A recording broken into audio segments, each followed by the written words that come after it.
आज आपण बनवूया सुरणाची भाजी। त्यासाठी पहिला सुरण टाकून घेऊया।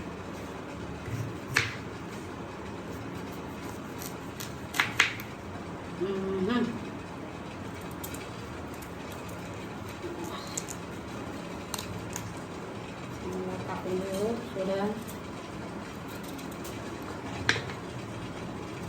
व्यवस्थित।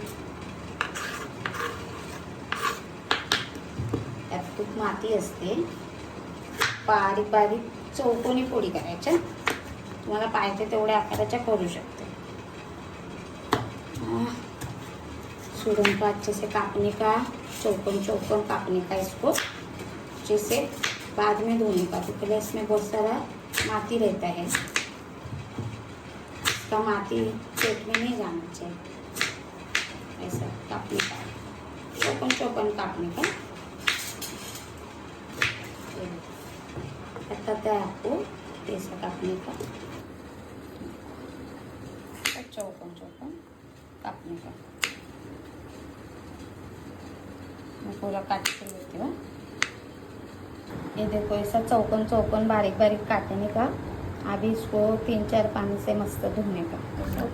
चांगलं 3-4 पानी से चांगल्यापैकी धोने का इसको। देखो ऐसा बारीक बारीक चौकोन चौकोन काटे हैं। अभी प्याज लेने हैं, मीडियम साइज का प्याज, एकदम बारीक बारीक चौकोन चौकोन वो भी काटने, एकदम बारीक बारीक चिरना एकदम मस्त।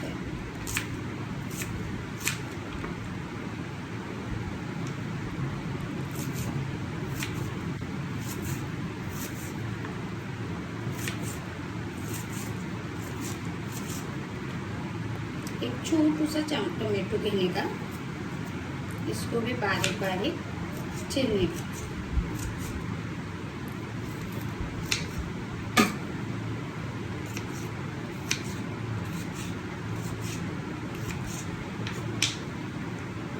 हे बघा, एक मिरची घ्यायची आहे आणि हा कढीपत्ता आणि थोडीशी कोथिंबीर चिरून घ्यायची। सब गुस्सा लहसुन का पाक ले लेने का, इसको थोड़ा ठेचने का। 2-3 लो, ज़्यादा मत लो, मैं तो लहसुन स्मेल आता है। चलो गैस चालू करते हैं। कढ़ाई गरम करनी होती है, धो दिया हमने अच्छे से। 1 चमचा तेल टाकू, उसमें थोड़ा हींग डालेंगे चाय जैसा, और लहसुन मिर्ची का फोड़नी देंगे। अच्छा फोड़नी दो, कड़ी पत्ता डालो,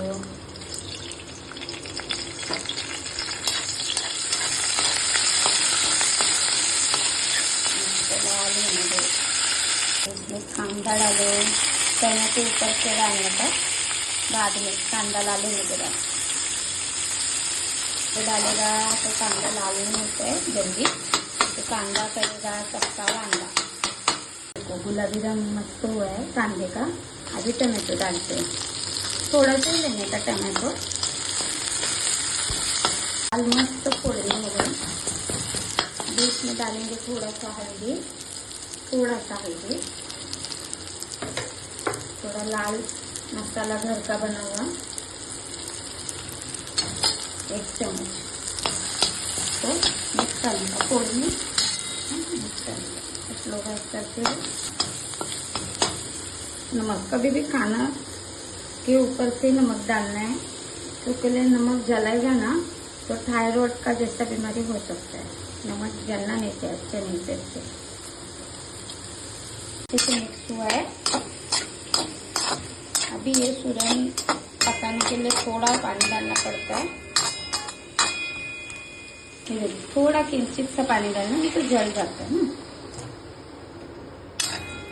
किंचित सा डालना, थोड़ा सा, और बारीक स्लो गैस करना। ढक्कन इस पे उल्टा रखना है, सीधा नहीं, और इसके ऊपर पानी भी डालना है। जो है हल्के लेने का, थोड़ा सीज गया है, ये खा सकते हैं सभी, तो और इसको मुझे पकाना है। सुरणाची भाजी तांदळाच्या भाकरीसोबत खा.